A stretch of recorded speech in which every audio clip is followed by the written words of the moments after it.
Welcome to Les Schwab Tire Center's Outdoor GPS, presented by Fisherman's Marine and Outdoor. Good morning, everyone. I'm Owen Hayes. You're watching Les Schwab Tire Center's Outdoor GPS, presented to you by Fisherman's Marine and Outdoor. And yes, we're going to cover a lot of ground for fishermen today. There's certainly some things happening that you're going to want to be paying attention to. And when we get to our upcoming guest, well, you'll see why. So you're just going to have to be patient. In the show today, of course, we're going to have a lot of photos that everybody's been sending in. And of course, we'll show you how you can actually do that. So if you've been sending those photos in the last couple, 3 weeks or so, you should be about now when your photos are going to pop up. So make sure you pay attention. And real quickly, a shout out to the Cole family. Heather Cole, I just got your message. Our condolences to you and your family for the loss of your father. I know that he was a fan of Outdoor GPS, and our thoughts and prayers are with you. So, but today, we got a lot to cover. I mean, there has been so many things that have happened here in this last week, let alone a brand new director for ODFW, which thank goodness things went the right way there. We'll talk about that this upcoming segment, but definitely some things that I've changed personally on my boat. If you remember this past week, I had mentioned that I was thinking about trying to eliminate that thing, you know, it's in the back of your head the whole time, is my boat hot? And we've talked about this the last couple of years, and I just went ahead and just eliminated it, and eliminated that concern. We'll cover that as well this upcoming segment, and I'll have my report from my only day chasing fish this week. We're replacing floors at my house, and if you've done this before, what a nightmare. But at the very least, I'll have some reports to share and what the current conditions are.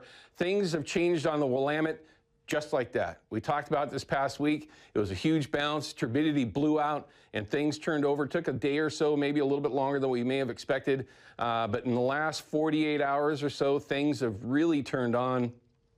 This morning is no exception to that. My phone's been pinging constantly with photos and videos and reports.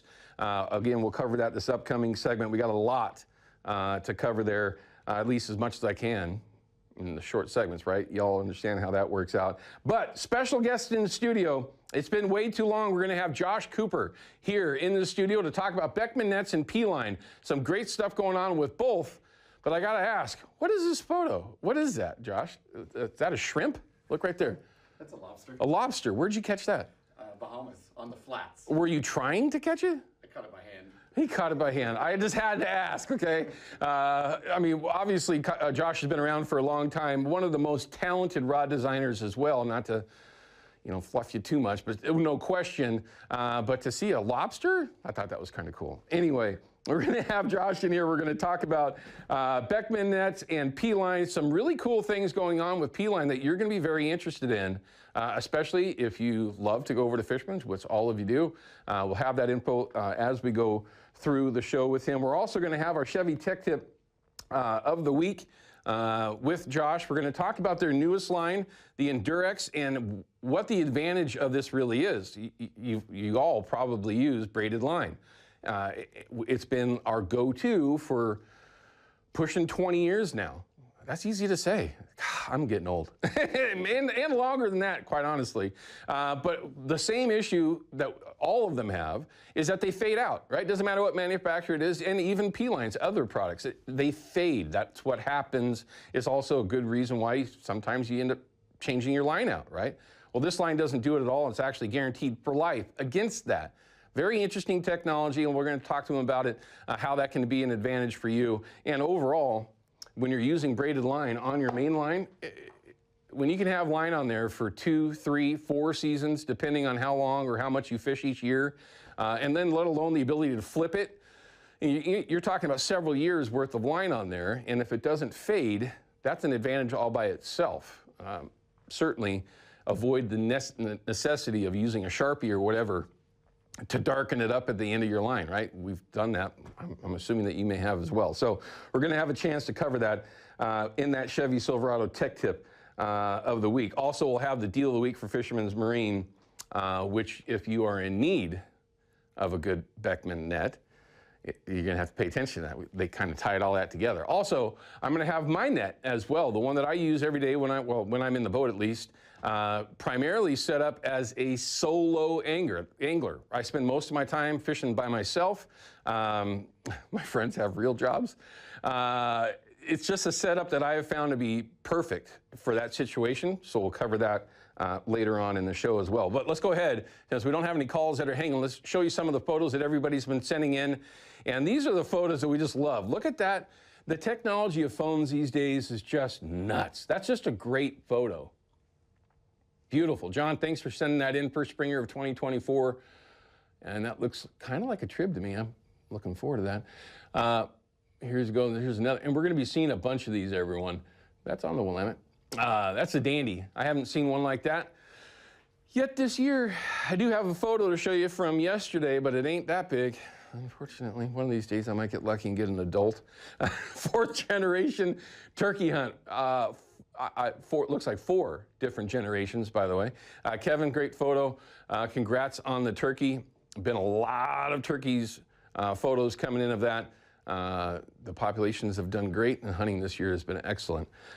Steelhead fishing with his brother, it looks like. Derek Reed. I already miss winter steelhead, but I'm looking forward to maybe getting a chance to chase some summers. That'll be a topic here coming up. Nice photo too, by the way. Here's some groceries for you. This is the reason why so many people love to go out on charters. This is fun on the big pond.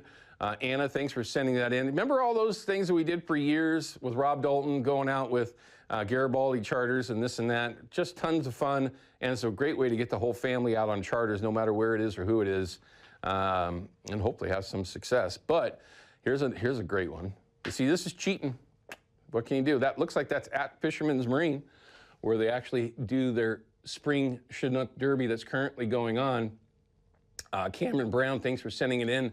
Another dandy Chinook. They're out there. One of these days, I'm going to find one of those bigger ones. Jamie and the Springer. God, they're just dimes. Oh, my stomach just growled. Yeah, they're also delicious too, by the way. Some gorge fish right there. 3 for 3, get in, get out, because that place can be kind of a nightmare. We'll leave it to that. Gary and Mike, well done. And whoever's taking the photo obviously got one as well. And here's another one, trout fishing. Don't forget, everyone, that is open everywhere, and the trout fishing has been very, very good. With this rain that we just recently had that blew out all of our rivers, if not at least the majority of them, has helped with that as well, with keeping the temperatures down. So you'll see some very good trout fishing opportunities. Willamette Springer, very nice. That looks like probably pro trolling down there somewhere. And look for things to change a little bit. We'll talk about that as long as I have the time this upcoming segment. About the conditions and how you might go after it when you get out there. It's the Fox 12 app. It's the easiest way to upload photos. Just find out there's GPS on there. It'll tell you how to upload photos and video, and we show you off at the beginning of each one of our shows. All right, we're going to save some time here. We're going to go to our field report segment coming back from this break, so make sure you stick with us. We got a lot to go through there, and you'll only see it here on KPDX. We'll be back in just a minute.